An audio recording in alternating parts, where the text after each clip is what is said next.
What's good, YouTube? And welcome to the house. After almost every OCG ban list that drops, I'm left shaking my head. I'm disappointed. I see it insane and crazy buyouts when there's not a real implication towards our ban list overall. Some cards, like on this ban list, I think Cannon Soldier might be an actual implication, but when cards are coming off and peeling off their ban list, very rarely does it mirror over here. They got Shuret and Construct a while ago. Nothing happened over here. They've had Stratos forever. Nothing happened over here. So when I see crazy buyouts based off of the OCG ban list, I'm just sitting here waiting for you guys to learn, and it seems like finally, the market's learned a little. The only card people went towards, which was already somewhat undervalued, was Speedroid Terratop. If this ever did peel off the list, the ultimate would be sure to go back towards 30 plus easily. And we see it sitting here at 22 after its buyout,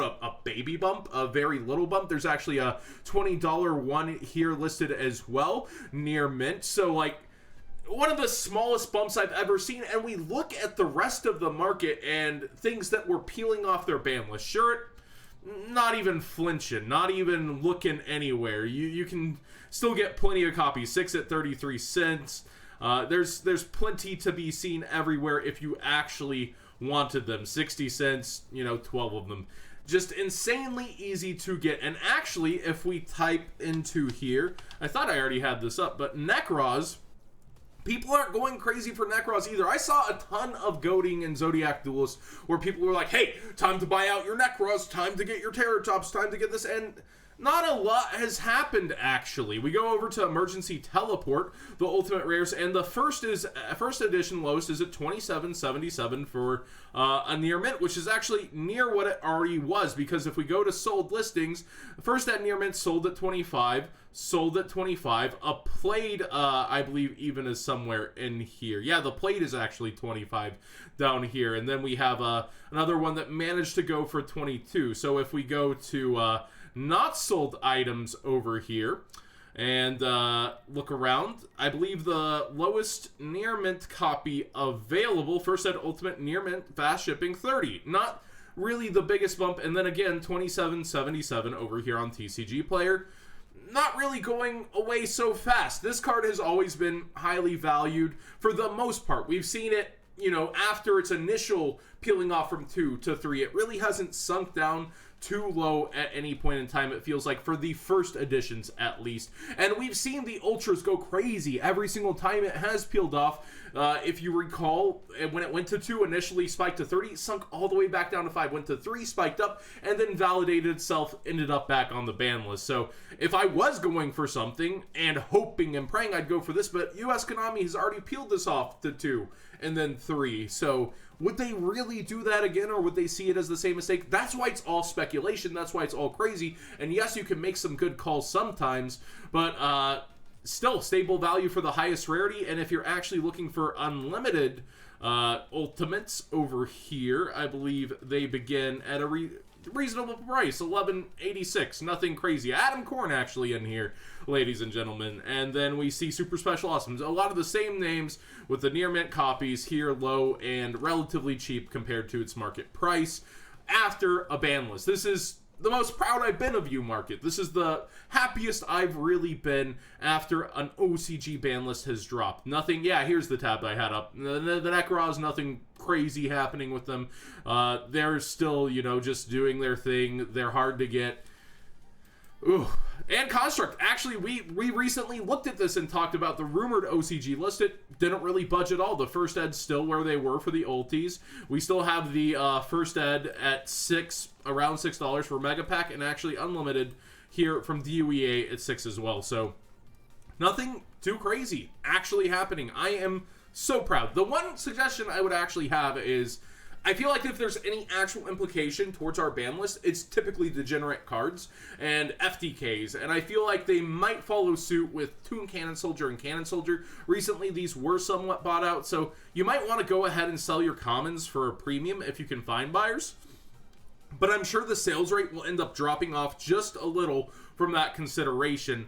And the TP ones, They used to be so much cheaper, so we could definitely see it fall back way below this market price, probably towards 30 if it did get hit. If not, maybe even lower. TP cards definitely are starting to get their own collector's value in market, even the banned ones, of course. Morphing Jar. Just a side note, the featured card on TCG Player has finally changed again after like a month-ish, and it's Hornet Drones, which is slowly been rising up. I've watched it go from 54 cents to about here, and it's interesting. It's a highly undervalued card in my opinion, but the quantities are just so much there, and now being the card that's hit on the OCG list, it's still super cheap. It's still going to be played at our WCQ. It's still going to be played during the off season. Definitely something to consider getting now in case there is some hype from it being featured on the homepage. But I don't think it would go anywhere crazy. I don't think this is going to pass like $2 or anything. Prove me wrong, market. Oh, market, hold my beer. Why don't you? Now, a card I didn't get through yesterday in card reviews that has actually caused a buyout a little bit already is Thunder Dragon, the Super Electro Dragon, or Super Bolt Thunder Dragon.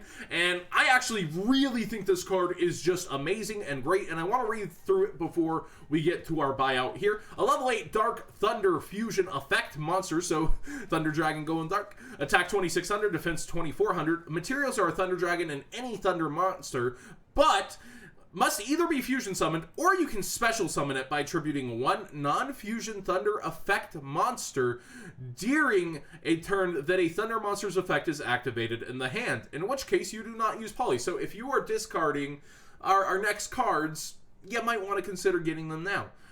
Your opponent cannot add cards from their deck to their hand except by drawing. That's pretty good. It only affects the opponent if you don't notice. So you can still toolbox your deck. You can still go in. It's actually a walking 2600 body that stops your opponent from doing anything to add cards from their hand besides draw. So no Light Stage, no Canvina. Oh yeah, this is a nice card with one of the easiest summoning conditions. If this card would be destroyed by battle or card effect, you can banish one Thunder monster from your graveyard instead. Built-in protection on top of a walking 2600 floodgate body that is so easy to achieve. This is a really good card, and the card already somewhat bought out. Over here on eBay, there's only these 2 copies. Oh no, what's happening? $6 before 73, and then from the Czech Republic, maybe you can pick one out from here. Let's see here, number 98. Let's see if Seahorse is it first edition. It does say first edition available, so there's a $4 one available, just the one. 18 have sold apparently from the Czech Republic. And then we come over here, and the cheapest first edition seems to be $3.33, so it's kind of mid buyout right now if that's still there. I literally just loaded my tabs from Market Watch, so let's see if it has survived 10 minutes of watching. Yep, still there for the grabs. And then the next lowest is actually $7, so you might want to get yours now. If you are actually considering the deck, this is more likely the better discard, but the card listed on the Fusion Thunder Dragon, I personally picked up 9 of these just to have around for past format decks, namely GOAT. There was a GOAT deck that used to discard using cards like Phoenix Wing, Wind Blast, and other such cards, so and of course Graceful Charity. So I went ahead and max rarity'd, although I really think I would consider the first set MRD's max rarity. I just like shiny cards. So I went ahead and got myself a couple of these at I think like 33 cents each last night. I got 9 of them, and now we're seeing lowest 60 cents. So definitely baby bumping up here as well, but quickly going with the quantities. Like, it's you have to buy something else from another vendor, and people will eventually find ways to, or add them to the cart as they're shopping, and then it quickly does rise above $1 already. So I got some stuff for GOAT last night after staying up and reading that card. I didn't end up making a video because I was falling asleep. My fiance had to go to work, so sorry for not bringing you this amazing fusion monster, but Yeah, one real buyout and one rising buyout happening right now in front of us. And finally, another sell suggestion. You know, you never have to sell your cards just because I suggest it. Sometimes it's pure speculation, like with Cannon Soldier and with this. Mermail Abyss Megalo is sitting pretty over here at $16, still fresh off that Triple Dragoons hype and just the low quantities of him available over here. And this is for the rare. Over here at, 1677. TS fell off the map in terms of price when it was reprinted in last year's Battles of Legend, and maybe it was just reprinted because it didn't have a reprint yet, but a lot of people, and I mean a lot, and the conversation of potential reprints are saying Megalo could end up in this year's Battles of Legend. Again, pure speculation, but we had a trend of a single odd-off Mermail before, and now they're going through the ages talking about cards on the Facebook. They announced Card Trooper reprint today. Ooh. But it seems like they're trying to go through the ages of metas and, present mainstay cards. So, Megalo easily could end up in Battles of Legend by that logic. We'll wait and see, but if I had a suggestion, a lot of people just like to keep their Mermail decks forever, and usually it's max rarity. And so I might consider keeping those secret rares, and the Ultra's not possibly going to look as nice as the secret rare, but the rares, if I personally had them, would choose to trade them now, and if they don't end up in there, I don't think there will be a flood of people after them all of a sudden that were waiting for that. You could probably get them back around the same price, but you lose big if it is in there. So that's just a suggestion from me. Thanks for watching, everybody, for today's Market Watch. What do you guys think of the actual calm and laid-back market from an OCG Banlist? I am so proud that it took, I guess, thousands of dollars, time and time again, for you guys to learn maybe there's not so many reasons to go after it. Shadow Construct, its sales rate probably just isn't the best at this point. So I think a lot of people learned a lesson there, but at the same time, Construct has, to its credit, stayed up from where it was at. So that is interesting. It's all about sales rates and being able to off your quantities then, which it's moving at a slow, steady pace. But again, there's plenty around happening. There are some, the one baby bump, the low quantity bump here.